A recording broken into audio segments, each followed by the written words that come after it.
আসসালামু আলাইকুম রহমতুল্লাহি ওবরকাতুহু। সম্মানিত দর্শক, বাংলাদেশে যে সাম্প্রতিক রাজনীতির প্রেক্ষাপট, এই প্রেক্ষাপটে বাংলাদেশ জামায়াতে ইসলামী এটি ইতিহাসের সবচেয়ে একটি সেরা সময় পার করছে। এই জামাত নামক যে দলটি, যেটি ব্রিটিশ ভারতে প্রতিষ্ঠিত হয়েছিল, প্রতিষ্ঠার পর থেকেই ভারতে এবং পাকিস্তানে মানে তাদের বিপদ এবং বিপত্তির শেষ ছিল না, এবং সবসময়টাতেই তারা যাকে বলা হয় রাষ্ট্রশক্তির দহন, দমন, পীড়ন, নির্যাতনের শিকার হয়েছে। এবং বাংলাদেশে যেমন জামাতের অনেক শীর্ষ নেতাকে ফাঁসিতে ঝুলানো হয়েছে, তদ্রূপ জামাতের যে প্রতিষ্ঠাতা, পাক ভারত উপমহাদেশের প্রতিষ্ঠাতা মাওলানা আবুল আলা মওদুদী, তাকেও কিন্তু ফাঁসির আদেশ দেওয়া হয়েছিল। তিনি ফাঁসির আসামি ছিলেন এবং সৌদি আরবের মধ্যস্থতায় পাকিস্তান সরকার পরবর্তীতে সেটা মওকুফ করে। তো যা হোক, তো জামাত এখন ভারতে আছেন কিনা আমি বলতে পারবো না, তবে পাকিস্তানে আছে, একদম মিন করে চলছে। এবং সেখানে মাওলানা ভাসানীর যে এখন ন্যাপ, বাংলাদেশের ন্যাপ ঐতিহ্যবাহী দল, ন্যাপের যেভাবে ইতিহাস আছে, ঐতিহ্য আছে, কিন্তু নেতাকর্মী নাই, নিবু নিবু করে আছে। তো তদ্রূপ পাকিস্তানের জামাত ইসলামের অবস্থা কিন্তু তদ্রূপ। কিন্তু বাংলাদেশে জামাতের অবস্থা বলতে গেলে একেবারে অবাক করা ঘটনা। এখন জামাতের যে বৃহস্পতি ভাগ্য, এটি এতটা তুঙ্গে, যেটি জামাতের লোক জীবনে কল্পনাও করেনি। এই মাত্র ৩ মাস আগে জামাতের সবাই প্রায় আন্ডারগ্রাউন্ডে ছিলেন। তারা প্রকাশ্যে কেউ বা বৈঠক করবেন, এরকম অবস্থা কারোর ছিল না। স্বয়ং আমির থেকে শুরু করে যারা সিনিয়র নেতৃবৃন্দ রয়েছেন সবাই, তাদের ১০-১২টা টেলিফোন নম্বর থাকতো, কোনোটা মালয়েশিয়ার, কোনোটা আমেরিকার, কোনোটা ইউরোপের। এবং এই নম্বরগুলো আবার ৭ দিন ১০ দিনের বেশি তারা ব্যবহার করতেন না। এবং ধরুন জামাতে কোনো শীর্ষ নেতার সঙ্গে যদি আপনার পরিচয় থাকতো, আপনি তাদেরকে পেতেন না, কিন্তু তারা বিভিন্ন জায়গা থেকে সময় সুযোগ মতো আপনাদেরকে টেলিফোন করতো বা টেলিফোন করে যোগাযোগ করতো, এবং বাকিটা সময় তারা পালিয়ে থাকতো। এবং সেই ২০০৯ থেকে আওয়ামী লীগ সরকারের আমল থেকে এখন পর্যন্ত এই জামাত কেবলই মাত্র পালিয়ে থাকতে থাকতে, মানে পালানোটাকে তারা একটা রীতিমতো আর্টে পরিণত করেছে, একটা শিল্প, মানে শিল্পে তারা উন্নীত করেছে। বাংলাদেশে যদি এখন যারা পলাতক আছেন, কাগজে কলমে যারা পলাতক আছেন, শেখ হাসিনা পলাতক আছেন, তারেক রহমান সাহেব পলাতক আছেন, আওয়ামী লীগের হাজার হাজার নয় লক্ষ লক্ষ নেতাকর্মী পলাতক আছেন।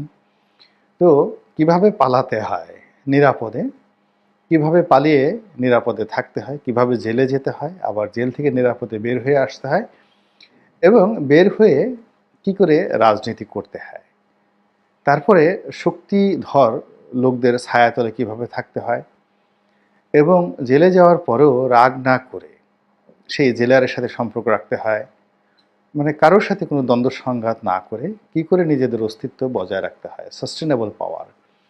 এই বিষয়ে যদি নোবেল পুরস্কারের কোনো ব্যবস্থা থাকতো, তাহলে জামায়াতের নেতাকর্মীরা সবাই সম্মিলিতভাবে এই নোবেল পুরস্কার পেতেন। এক, এই ব্যাপারে যদি কোনো গিনেস বুক অফ রেকর্ডে যাকে বলা হয় কোনো তালিকা তৈরি করা হতো, যে সবচেয়ে বড় একটা জাতিগোষ্ঠী, বড় একটা ধর্মীয় গোষ্ঠী, বড় একটা রাজনৈতিক দল, যাদের লক্ষ লক্ষ নেতাকর্মী রয়েছে, তারা সেই ১৫ বছর পর্দার অন্তরালে থেকে কি করে যোগাযোগ রক্ষা করেছেন, কি করে নিজেদের বংশবৃদ্ধি করেছেন, যাকে বলা হয় বায়োলজিক্যাল বংশবৃদ্ধি এবং পলিটিক্যাল বংশবৃদ্ধি। অর্থাৎ এই যে তারা পালিয়েছেন, তাদের সন্তান উৎপাদন বন্ধ থাকেনি, দাম্পত্য সম্পর্ক বন্ধ থাকেনি, এবং এই ১৫ বছরের মধ্যে জামাতের এই প্রথম সারির যারা পালিয়েছিলেন তাদের বাচ্চা কাচ্চা হয়নি, এরকম ঘটনা আপনি দেখতে পাবেন না। তো এটাকে বলা হয় রিপ্রোডাক্টিভ হেলথ। তো এই কাজগুলো তারা করেছেন।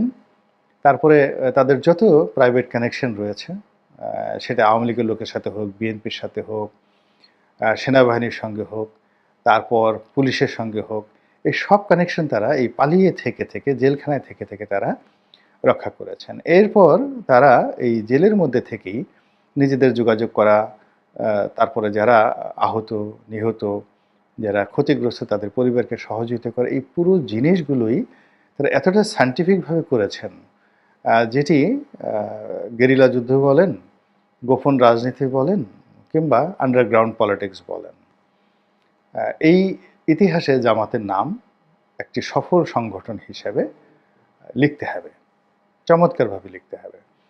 এবং এই কাজগুলো লিখতে হবে এই কারণে যে তারা এই কাজ করে সফল হয়েছেন। এবং আওয়ামী লীগের যারা লোকজন রয়েছেন তাদের সবারই উচিত স্থানীয় যার যার জায়গা থেকে জামাতের নেতাদের কদমবুছি করা, তাদেরকে চুমাচুমি করা, তাদের সঙ্গে জড়িয়ে ধরা এবং তাদের শরীরের মধ্যে যে মাজেজা রয়েছে বা বরকত রয়েছে সেইগুলো নিজেদের শরীরে মাখায়। কারণ হলো তাদেরকেও কিন্তু অন্ততপক্ষে 10 থেকে 15 বছর এভাবে পালিয়ে থাকতে হবে। অধৈর্য হলে চলবে না এবং এই জন্য তাদেরকে জামাতের মুরিদ হতে হবে। এখন সেই মুরিদ হতে গিয়ে আপনি জামাতে যোগদান করতে পারেন অথবা জামাতের নেতাদেরকে আধ্যাত্মিক গুরু মেনে তাদের সাথে বুদ্ধি পরামর্শ করে দোয়া নিয়ে আপনি আপনার অস্তিত্ব বজায় রাখতে পারেন। তো সেই জামাত দেখুন পালিয়ে থেকে যে কাজগুলো করেছে, তাদের সাংবাদিকদের মধ্যে তাদের লোক ছিল এবং বুদ্ধিজীবীদের মধ্যে তাদের লোক ছিল, শিক্ষকদের মধ্যে লোক ছিল, আমলাদের, কামলাদের, বিচারপতিদের সব জায়গাতে তাদের লোক ছিল। এবং দেখুন মাত্র 7-8 দিনের মধ্যে তারা তাদের পুরো যে সেটআপটা সেটা শিক্ষা প্রতিষ্ঠান, ছাত্র এবং শিক্ষকদের মধ্যে, কর্মচারীদের মধ্যে তারা they have done very very successfully. সচিবালয় থেকে শুরু করে মানে সেনাবাহিনীতে শুরু করে পুলিশ বাহিনীতে, অল কে পোস্টগুলো, এমনকি এই উপদেষ্টা মণ্ডলীতে আমি নাম ধরে ধরে বলে দিতে পারি যে এই লোকগুলো শিবিরের, এই লোকগুলো জামাতের, এবং এই লোকগুলো জামাত মাইন্ডেড, এই লোকগুলো জামাতকে ফান্ড করেছে এবং এই লোকগুলোকে জামাতকে ভালোবেসেছে এবং এদের সাথে জামাতের এইভাবে যোগাযোগ হয়েছে। টু দি পয়েন্ট আমি বলে দিতে পারবো, মানে it means this government is governed by Jamaat ইসলামী।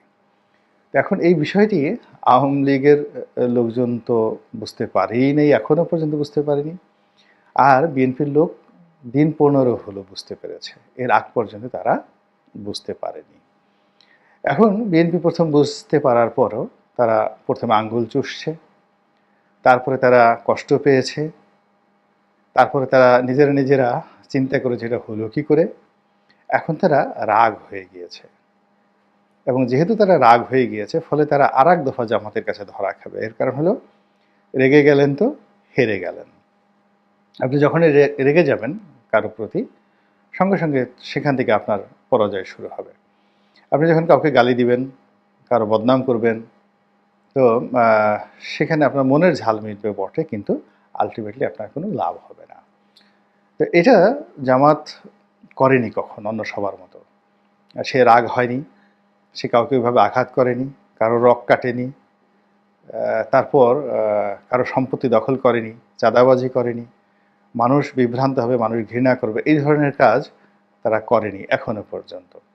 ফলে কি হলো, এই যে জামাতের যে দাওয়াতি কর্মকাণ্ড, সেই দাওয়াতি কর্মকাণ্ড যেটা 15 বছর যাবৎ তারা চালিয়েছিল, সেই দাওয়াতি কর্মকাণ্ড এখন রাষ্ট্র পরিচালনার হাতিয়ারে পরিণত হয়েছে। এখন জামাত মূলত তলে তলে চালাচ্ছে, রাষ্ট্র চালাচ্ছে।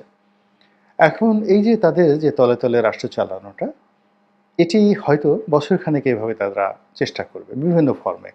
এর মধ্যে তারা এমন একটা সেট আপ করে ফেলেছে যে আমার যদি পুরো ইনের সরকারের পতন হয়, নতুন একটা সরকার আসলো, ফিউনুর সরকার, আবার সেই ফিউনুর সরকারের পতন হলো, তখন আসলো তিউনিস সরকার। অর্থাৎ এই 3-4টা যদি পট পরিবর্তন হয়, সেখানেও জামাতের কর্তৃত্ব থাকবে। এমনকি যদি আওয়ামী লীগ ক্ষমতায় আসে, তবুও জামাতের কর্তৃত্ব থাকবে। জামাত সেই রাস্তা কিন্তু করে রেখেছে। আর বিএনপি যাতে ক্ষমতায় আসতে না পারে, তার 133টা ঘটনা আলটিমেটলি ঘটিয়ে দেওয়া হয়েছে। এখন বিএনপির যারা নেতৃবৃন্দ রয়েছেন তারা কিন্তু বুঝতে পেরেছেন। বিএনপির যারা যে সমস্ত লোকজন জনাব তারেক রহমান সাহেবের সাথে কথাবার্তা বলেন, বাইরের যে সমস্ত লোকজন কথাবার্তা বলেন, অনেক লোক কথাবার্তা বলেন, তারা এই হুবহু কথার যে রেকর্ড, ভয়েস রেকর্ড, সব জামাতদের কাছে পৌঁছে দেওয়া হয় এবং বিএনপির জন্য এখন সমস্যা হয়ে গেছে, নেতৃবৃন্দের সমস্যা হয়ে গেছে যে কোনটা যে ডিজিএফআইয়ের লোক, কোনটা যে আওয়ামী লীগের দালাল, কোনটা যে জামাতের পেইড এজেন্ট, এটা বিএনপির শীর্ষ নেতৃবৃন্দ বুঝতে পারছেন না। দে আর কনফিউজড। কিন্তু ঘটনা কিন্তু ঘটে যাচ্ছে, এভরিডে ঘটনা ঘটে যাচ্ছে, এবং প্রতিদিনই এমন সব ঘটনা ঘটছে যা কিনা বিএনপিকে বিক্ষুব্ধ করে তুলছে, অস্থির করে তুলছে, অধীর করে তুলছে। তো এই বিএনপি যত বেশি অস্থির অধীর হচ্ছে, ততই জামাত মুসকে মুসকে হাসছে, এবং তারা এই জিনিসগুলি তারা চাচ্ছে। এবং দেখুন, একেবারে ফার্স্ট ডেতে, মানে ফার্স্ট ডেতে 3টি ঘটনা আপনাদেরকে স্মরণ করিয়ে দিচ্ছি।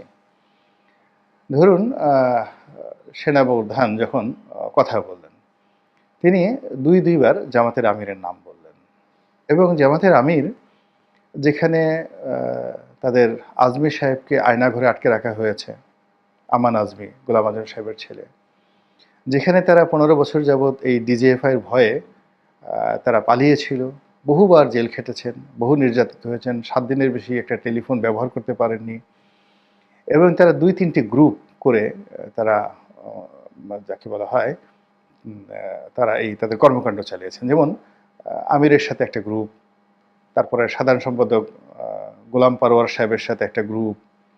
তো এই গ্রুপ, অর্থাৎ একটা গ্রুপ যদি ধরা পড়ে আরেকটা গ্রুপ সঙ্গে সঙ্গে অ্যাক্টিভ হয়ে যাবে। এভাবে মানে A team, B team, C team তারা দাঁড় করিয়ে তারা কাজ করে যাচ্ছিল। তো ঠিক সেই অবস্থাতে তাদের সাহস, কনফিডেন্স এবং কমিউনিকেশন কত স্ট্রং যে ক্যান্টনমেন্টে যখন ডাকা হলো, আমার সঙ্গে যদি ক্যান্টনমেন্টে 3-4 বার আমাকে ধরে নেওয়া যাওয়া হতো, তারপরে আমি যদি ক্যান্টনমেন্টের ভয় থাকতাম, আমি তো যেতেই সাহস পেতাম না, কিন্তু জামাত সবার আগে চলে গেল এবং গিয়ে পুরো পরিস্থিতি সেখানে এমন নিয়ন্ত্রণে নিয়ে আসলো যে আওয়ামী লীগের আমলে নির্বাচিত বা নিয়োগকৃত সেনাপ্রধান, যিনি কিনা শেখ হাসিনার আত্মীয়, তিনিও জামাতের প্রেমে মুগ্ধ হয়ে গেলেন। তিনি বারবার শুধু জামাতের কথা বললেন।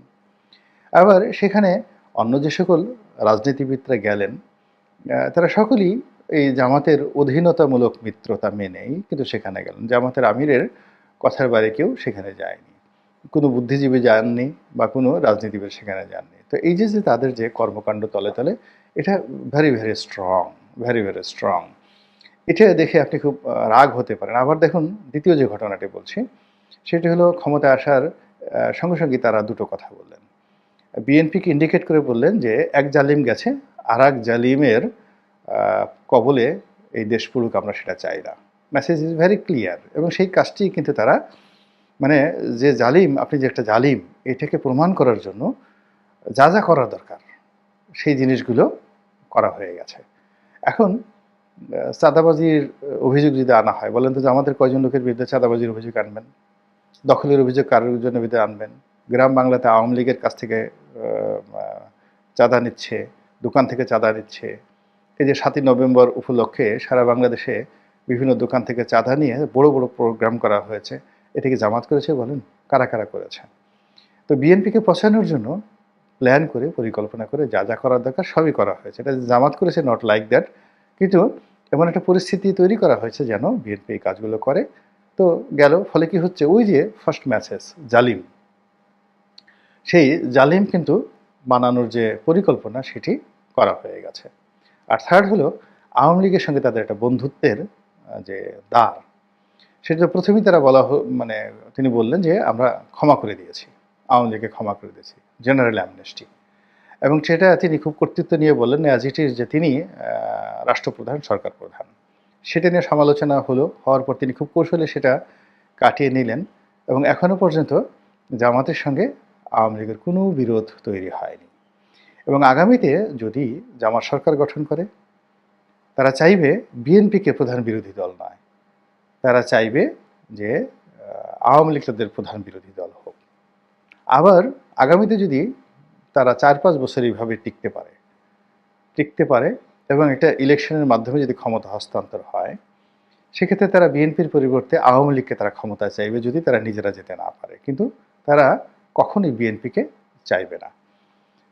এই যে তাদের যে পরিকল্পনা, এই পরিকল্পনাটা বাস্তবায়ন করার জন্য তাদের প্রথম দরকার হলো এই ইউনূস সরকার দীর্ঘদিন ক্ষমতায় থাকুক। দ্বিতীয়ত, এখন যে সামাজিক অবস্থা, পারিপার্শ্বিক অবস্থা, তারপরে শেষে জুলুম, অত্যাচার, চাঁদাবাজি, বিশৃঙ্খলা, অর্থনৈতিক দুরবস্থা এগুলো চলতে থাকুক। এর কারণ হলো যখন এরকম সামাজিক বিশৃঙ্খলা তৈরি হয়, এমনকি সিভিল ওয়ার হয়, তখনও কিন্তু যারা ক্ষমতায় থাকে সরকারের ক্ষমতার পরিবর্তন হয় না। ক্ষমতার পরিবর্তন হয় শান্তির সময়। ক্ষমতার পরিবর্তন হয় যখন মানুষকে আপনি একটু বেশি কিছু দিতে চাইবেন। মানুষের বেশি খুব উন্নয়ন করবেন। আর যখন মানুষ খুব বিপদ পড়ে তখন সে নিজেকে নিয়ে ব্যস্ত থাকে, নামাজ পড়ে, আল্লাহর কাছে কান্নাকাটি করে, দেশ রাষ্ট্র নিয়ে চিন্তা করার সময় থাকে না। এখন বাংলাদেশের অবস্থা কিন্তু ঐরকম হয়েছে। বেশিরভাগ মানুষ এখন ইয়ানফসি, ইয়ানফসি করছে এবং এই ইয়ানফসি, ইয়ানফসির মধ্যে জামাত তাদের যে কর্মকাণ্ড এটা খুব meticulously পরিকল্পিতভাবে তারা কিন্তু এগিয়ে নিচ্ছে এবং এটা যদি দীর্ঘকাল চলতে থাকে ২ বছর, ৩ বছর, ৪ বছর, ৫ বছর, তখন এই বাংলাদেশের আকাশে আপনি এইরকম একটা রাজনৈতিক মেরুকরণ দেখবেন, যেটি আপনি এখন কল্পনাও করতে পারছেন। আর আমি যদি ন্যূনতম বলি, আমাকে বলবেন যে, "মিস্টার রনি, আপনি পাগল হয়ে গেছেন। তাড়াতাড়ি কোন মানসিক ডাক্তারের কাছে যান এবং দেখান।" আমার এই ভিডিওটা যদি আজ থেকে ৫ বছর পরে আপনারা দেখেন, তখন আপনি এই যে আজকের যে বিশ্লেষণটা এবং আগামী দিনের রাজনীতির মেরুকরণটার সঙ্গে একটু মিলিয়ে নিয়েন। আল্লাহ আমাদের সবাইকে হেদায়েত দান করুন এবং হেফাজত করুন। আসসালামু আলাইকুম।